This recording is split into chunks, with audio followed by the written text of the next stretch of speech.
मेरी माँ बचपन में ही मर गई थी, इसलिए मुझे संभालने वाला कोई नहीं था। तो बाबा ने दूसरी शादी कर ली। मगर सौतेली माँ तो ऐसी आई कि दुनिया की सभी कहानियां सच लगने लगी, जिनमें सौतेली माँ के जुल्म सितम के किस्से सुनाए जाते हैं। सौतेला नाम ही बहुत बुरा था और ऊपर से माँ जैसा रिश्ता। जब सौतेला और संगदिल भी निकल आए तो जिंदगी बहुत वीरान बनकर रह जाती है। ऐसा ही कुछ मेरे साथ भी बचपन से होता आ रहा था। सौतेली माँ ने मुझे दिल से स्वीकार नहीं किया था, इसलिए वह हर वक्त मुझ पर जुल्म के पहाड़ तोड़ती रहती और नाराज रहती। मेरा भी माँ बाप के सिवा दूसरा कोई नहीं था, इसलिए चुपचाप बर्दाश्त करती। बाबा को कभी कभी एहसास हो जाता था कि मेरे साथ गलत हो रहा है, लेकिन वह फिर भी चुप रहते, क्योंकि उनका इरादा मुझे जल्द ही इस घर से विदा करने का था, जबकि घर को अभी एक औरत की जरूरत थी। जैसे जैसे मैं बड़ी हो रही थी, माँ के जुल्म बढ़ते ही जा रहे थे। मेरी माँ अक्सर सौतेले बहन भाइयों को, जो कि मुझसे कुछ साल छोटे थे, घर पर मेरे ऊपर छोड़कर खुद घूमने के लिए निकल जाती। और शाम को जब बाबा घर लौट कर आते तो उनसे कुछ देर पहले माँ भी आ जाती थी। मैं उनके इस तरह आने जाने पर अक्सर सोचा करती, मगर जुबान से कभी कुछ पूछने की गलती ना करती और न बाबा को बताती। एक दिन बाबा बहुत परेशानी की हालत में वक्त से पहले ही घर लौट आए और इस दिन इत्तेफाक से माँ भी घर पर ही थी। बाबा ने आते ही कमरे में बंद हो गए। माँ ने बाबा से पूछा तो बाबा ने बताकर हम सबके होश उड़ा दिए थे कि रात में दुकान में आग लग गई थी और सारा माल जलकर राख बन गया। क्योंकि दुकान शहर में थी, इसलिए बहुत कम लोग हमें जानते थे, इसलिए रात में खबर न मिल सकी। अब तो कुछ भी नहीं बचा, खाने पीने के लिए भी मुश्किल से कुछ पैसे थे और गुजारा कैसे होगा। माँ ने बाबा को तसल्ली दी और कहा कि वह कुछ ना कुछ जरूर करेंगे। बाबा वैसे भी अपनी दूसरी बीवी पर आग बंद करके यकीन करते थे, इसलिए खामोश हो गए और माँ की नई कारस्तानी यहाँ से शुरू हो गई। थोड़े दिन के बाद माँ कहीं बाहर से लौटी तो फौरन बाबा को लेकर कमरे में घुस गई और दरवाजा अंदर से बंद कर दिया।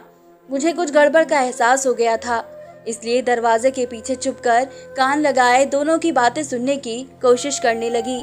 माँ मेरे बाबा से कह रही थी कि अगर वह मेरी शादी किसी अमीर आदमी से कर दे तो बहुत फायदे में रहेंगे। इस तरह मेरी शादी भी हो जाएगी, दहेज भी नहीं देना पड़ेगा और नए कारोबार के लिए पैसे भी आ जाएंगे। लेकिन बाबा इस बात पर राजी नहीं थे, क्योंकि वह सेठ आदमी मुझसे दुगनी उम्र का था। मुझे अपनी सौतेली माँ के इरादे जानकर बहुत अफसोस हुआ।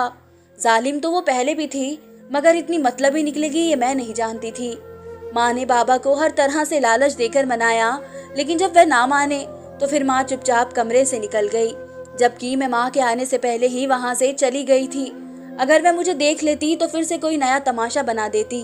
कुछ ही दिन बाद बाबा की जमा पूंजी खत्म होने लगी और कर्ज चढ़ने लगे, साथ ही नए रोजगार का भी कोई बंदोबस्त ना हो सका। तो बाबा माँ की बताई बात को सोचने लगे। बाबा ने एक दिन माँ से पूछ लिया कि वह सेठ कितनी रकम देकर शादी करेगा। बदले में माँ ने जो रकम बताई उसे सुनकर बाबा की तो जुबान ही सिल चुकी थी। इतने पैसे तो उन्होंने कभी ख्वाब में भी ना सोचे थे। यूं लालच और जरूरत के बीच डोलती मेरी नैया पार लगने के लिए तैयार हो गई। मैं खामोश तमाशा बनी सब कुछ देखती सुनती रही और कभी भी कुछ भी कहने की जरूरत नहीं की। यूं सेठ हमारे घर रिश्ता लेकर आया। रिश्ता लाना तो दुनियादारी थी। यूं समझो कि मेरे पैसे अदा करने वाली रकम लेकर आया था, मुझे खरीदने आया था। जब माँ मुझे सेठ को दिखाने कमरे में लेकर गई तो एक नज़र मैंने भी उसे देख लिया और उसके बाद खुद से मिलाया तो देखा मैं उससे कहीं ज्यादा खूबसूरत और जवान थी। मैं अपने होने वाले बूढ़े पति को देखकर दिल ही दिल में बहुत दुखी हुई, मगर हमेशा की तरह यहाँ भी सब्र कर लिया। कुछ दिन बाद मेरे माँ बाप ने मुझे सेठ के साथ विदा कर दिया और मैं भी दुखी दिल के साथ चली आई। मैंने दिल में तय कर लिया था कि अब कभी भी उनकी तरफ पलटकर ना जाऊंगी। वह जिए या मरे मुझे कोई परवाह नहीं। मगर शादी के बाद मेरी सौतेली माँ मेरे साथ इतनी अच्छी हो गई कि मेरी सगी माँ भी इतनी अच्छी कभी ना होती। हर वक्त में मेरे लिए कुछ ना कुछ भेजती रहती, मेरे महंगे कपड़ों और कीमती जेवरात की तारीफें करती ना थकती। मैं भी इनके रवैये में आने वाले इस बदलाव को सोचकर दिल ही दिल में हैरान भी थी और कहीं कहीं खुश भी। मेरी जिंदगी में शादी के बाद कोई कमी नहीं रही थी। दौलत की चमक ने मुझे और भी ज्यादा जवान और खूबसूरत बना दिया था। मैं अब अपनी उम्र से भी कम नजर आने लगी थी। लेकिन दूसरी तरफ मेरा पति, जो शादी के वक्त ही मुझसे दुगनी उम्र का था, अब थोड़े साल बाद बहुत ज्यादा बूढ़ा नजर आने लगा था। मैं बच्चे पैदा करना नहीं चाहती थी, क्योंकि मुझे आज़ाद रहना और घूमना फिरना पसंद था। इसलिए हमारी कोई औलाद भी नहीं हो सकी। धीरे धीरे मेरा दिल अपने पति से भी बोर होने लगा था। उसके साथ रहना अब मेरी दिल की ख्वाहिश नहीं बल्कि मजबूरी बन चुकी थी, क्योंकि ये सब धन दौलत तो उसी की थी जिस पर मैं ऐश करती फिरती थी। मैं अभी जवान और खूबसूरत थी। मेरी कई जिस्मानी ज़रूरत भी थी जिन्हें पूरा करना अब मेरे बूढ़े पति के बस में नहीं रहा था। इसलिए अब मैं पूरे तौर पर इसकी तरफ से अलग हो गई थी और अपनी ज़िंदगी में खुश रहती। मेरा पति तो जवान बीवी पाकर ही बहुत खुश था। उसे और किसी चीज़ की क्या फिक्र होती। जब भी वह मेरे साथ किसी महफिल में जाता तो लोग हमारी तरफ शक भरी नज़रों से देखते। वहीं कुछ जवान मुझे आंखों ही आंखों में दोस्ती के पैगाम भेजते, जिन पर पहले तो मैंने कभी ध्यान नहीं दिया, लेकिन वक्त गुजरने के साथ साथ अब मुझे एक जवान मर्द की ज़रूरत महसूस होने लगी थी। अपने साथ की उम्र वाले की और जवान मर्द की चाहत किस औरत को नहीं होती। मैं अब उन ख्वाहिशों को दबा कर नहीं रख सकती थी। ऐसे ही एक दिन मैं अपनी दोस्त के घर एक फंक्शन में गई थी और वहाँ मुझे एक रोहित नाम का नौजवान बहुत अच्छा लगा। उस कम उम्र लड़के में कुछ तो बात थी जो ये मुझे इतना अट्रैक्ट कर रहा था। वह बाकी मर्दों के मुकाबले में काफ़ी लंबा चौड़ा और अच्छा दिखता था। हम दोनों के बीच वहाँ अच्छी बातचीत हुई। मेरी दोस्त ने ही हम दोनों को एक दूसरे से मिलवाया और यूँ वापसी पर मैं रोहित को जानना चाहती थी कि रोहित ने मुझे घर ड्रॉप करने का ऑफर दिया और मैंने स्वीकार कर लिया, जबकि मेरे पति के कहने पर ड्राइवर मुझे लेने आने वाला था। खाली हाथ जब घर लौटा तो मेरा पति बहुत परेशान हुआ, लेकिन कुछ ही देर बाद मैं भी वहाँ पहुँच गई और कह दिया कि मैं अपनी एक दोस्त के साथ वापस आई हूँ, जबकि लड़के वाली बात मैं गोल कर गई थी। इस दिन के बाद मैं और रोहित अक्सर ही छुप छुप कर कहीं बाहर मिलने लगे। मैंने अपनी दोस्त के बारे में किसी को कानो कान खबर न होने दी, क्योंकि मेरा पति एक जवान बॉयफ्रेंड के होते हुए मुझे कभी भी स्वीकार न करता और मुझे अब एक नौजवान मर्द के साथ की चाहत थी। इसलिए मैं इस रिश्ते को छुपाना चाहती थी, जो मेरी मजबूरी थी। एक दिन मेरे पति ने मुझे बताया कि वह काम के सिलसिले में ज्यादा दिन के लिए शहर से बाहर जा रहा है। ऐसे में मुझे घर में अकेला नहीं छोड़ सकता, इसलिए मुझे अपने माँ बाप के घर कुछ दिन के लिए रुकना पड़ेगा। मैं अपने माँ बाप के इस छोटे से घर की अब आदी नहीं रही थी। जाते ही सौतेली माँ बहाने बहाने से पैसे मांगती और सौतेली बहन भाई उठते बैठते से फिजूल फरमाइश करते रहते थे, मगर जानती थी पति को इनकार किया तो उसका मिजाज बिगड़ जाएगा। इसलिए चुपचाप हामी भर ली और उसे यकीन दिलाया कि उसे भेजकर मैं अपने माँ बाप के यहाँ चली जाऊंगी। मेरा पति जब यकीन से हो गया और अगले दिन सुबह दूसरे शहर चला गया तो ये पहली मर्तबा मैंने अपने बॉयफ्रेंड को घर बुलाने का सोचा, लेकिन उसके लिए मुझे सबसे पहले उस नौकर को अपने साथ मिलाना था जिसे घर में ही छोड़ा गया था। इसलिए मैं पहले रोज के मुताबिक घर की गाड़ी में बैठकर ड्राइवर के साथ अपने माँ बाप के घर गई। मुझे मालूम था कि ड्राइवर सिर्फ मुझे छोड़ने तक यहाँ रुका है, इसके बाद वह भी कुछ दिन के लिए छुट्टी पर चला जाएगा। मैंने अपने बाबा और माँ को यही बताया कि उनकी याद आ रही थी तो थोड़ी देर के लिए मिलने चली आई। मैं अपने पति के साथ अब एक हफ्ते के लिए दूसरे शहर जा रही हूँ, तो मुलाकात ना हो पाएगी, फिर वापस आकर ही मिलूंगी। कुछ ही देर बाद मैंने अपने प्लान के मुताबिक घर वापसी का रास्ता ले लिया और टैक्सी में बैठकर घर वापस आई। यहाँ आकर जब नौकर ने मुझे देखा तो बहुत हैरान हुआ।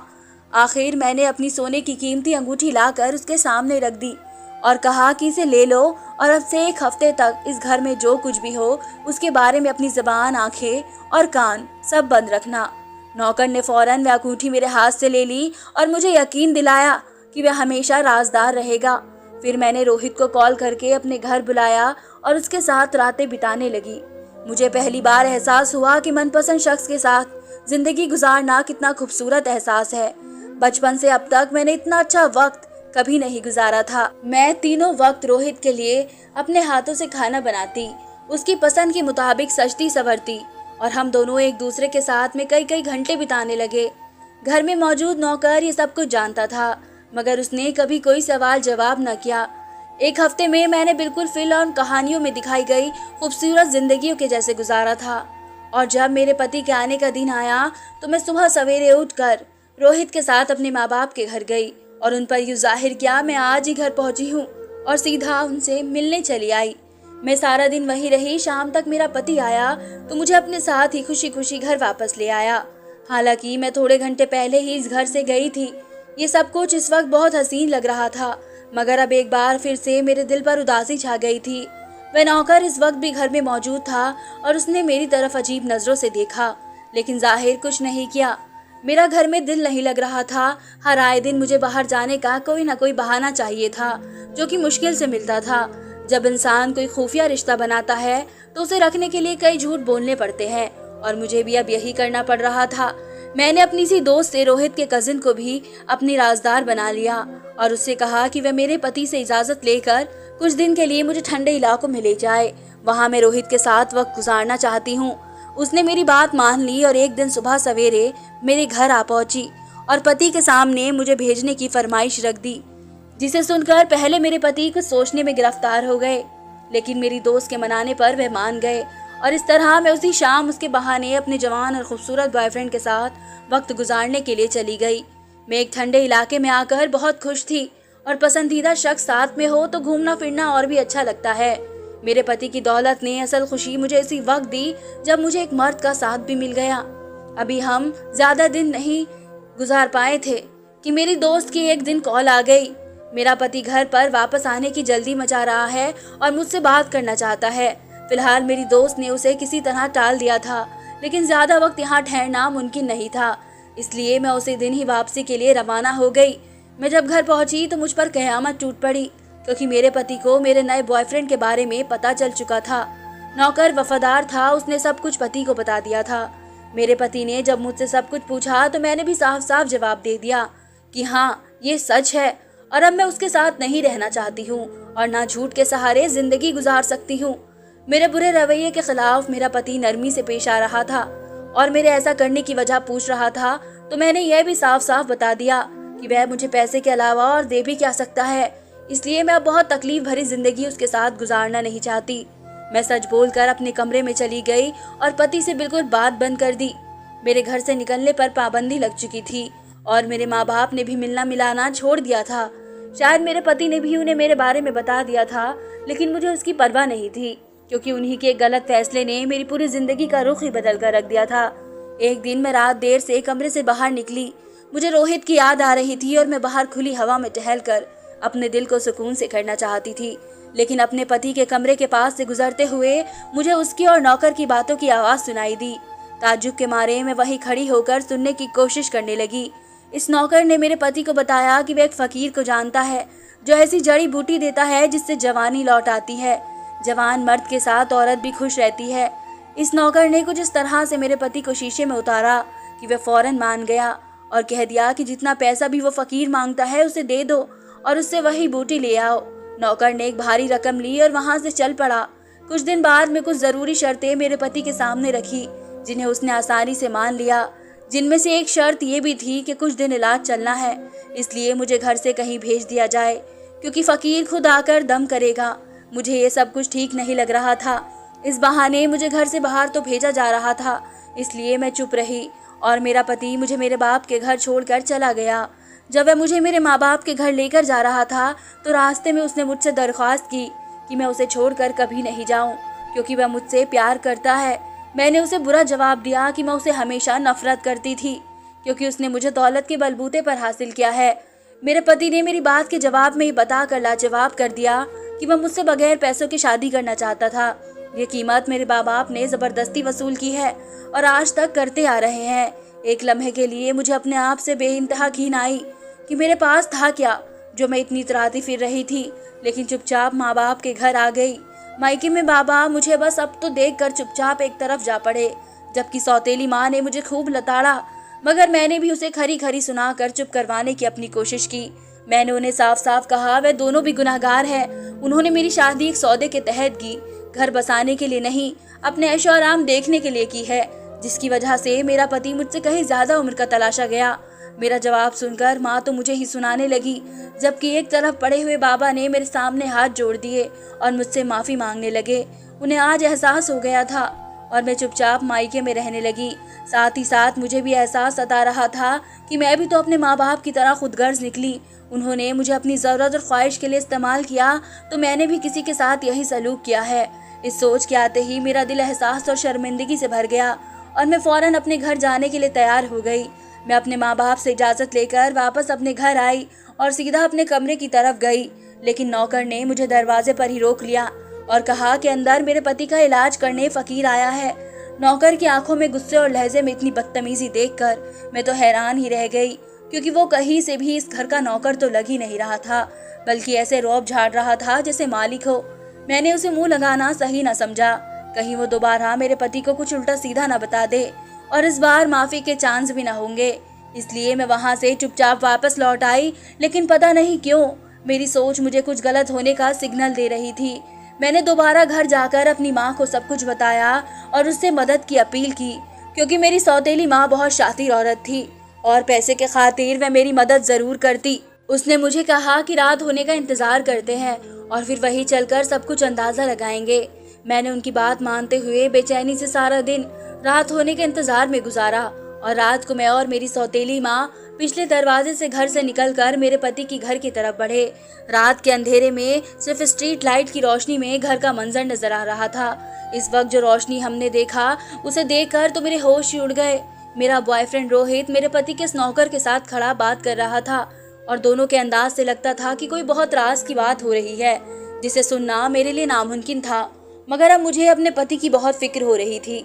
मेरी सौतेली माँ ने मुझसे कहा कि कल सुबह सवेरे ही मैं घर वापस जाऊंगी, दोबारा सारे मामले का पता चलाऊंगी। मैंने माँ के साथ वापस आकर वे सारी रात काट कर गुजारी और सुबह होते ही वहाँ से अपने पति के घर के लिए निकल खड़ी हुई। जब मैं वहाँ पहुँची तो इतनी सुबह अपने घर का दरवाज़ा खुला देखकर मेरे दिमाग ने खतरे का अलार्म बजाया और मैं घर के अंदर जाकर सीधा अपने कमरे की तरफ बढ़ती तो ये देखकर मेरे सर पर आसमान गिर पड़ा कि मेरा पति तो बिस्तर पर बेहोश पड़ा है और उसके पास कोई नहीं था। मैं तेज़ी से उसकी तरफ बढ़ी और जल्दी जल्दी उसकी नब्ज़ टटोली, जो कि बहुत ही धीमी चल रही थी। मुझे ये देखकर हैरत हुई कि घर में कोई भी नहीं था और घर की हर एक चीज़ उलट पुलट थी।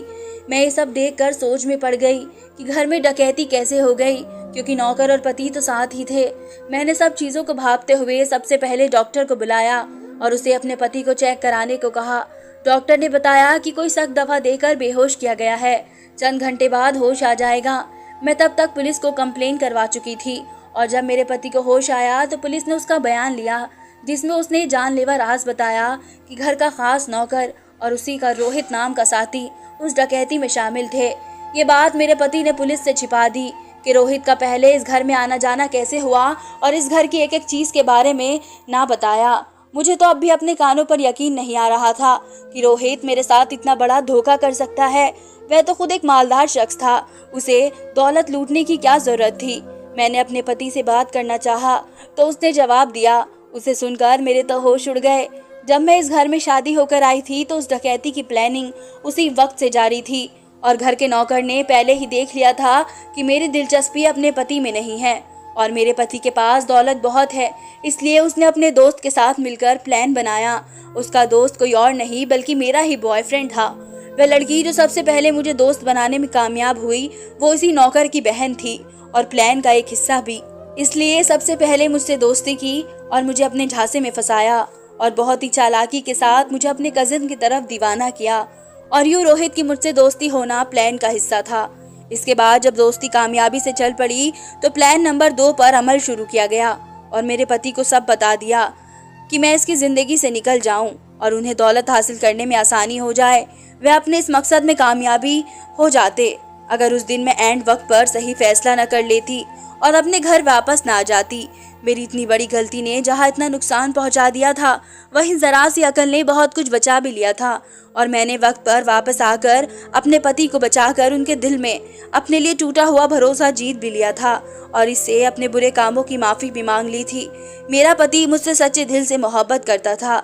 उसने मुझे माफ़ करके एक बार फिर से मौका दिया।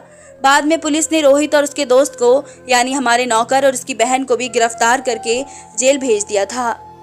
धन्यवाद दोस्तों। उम्मीद करती हूँ आप सबको मेरी कहानी पसंद आई होगी।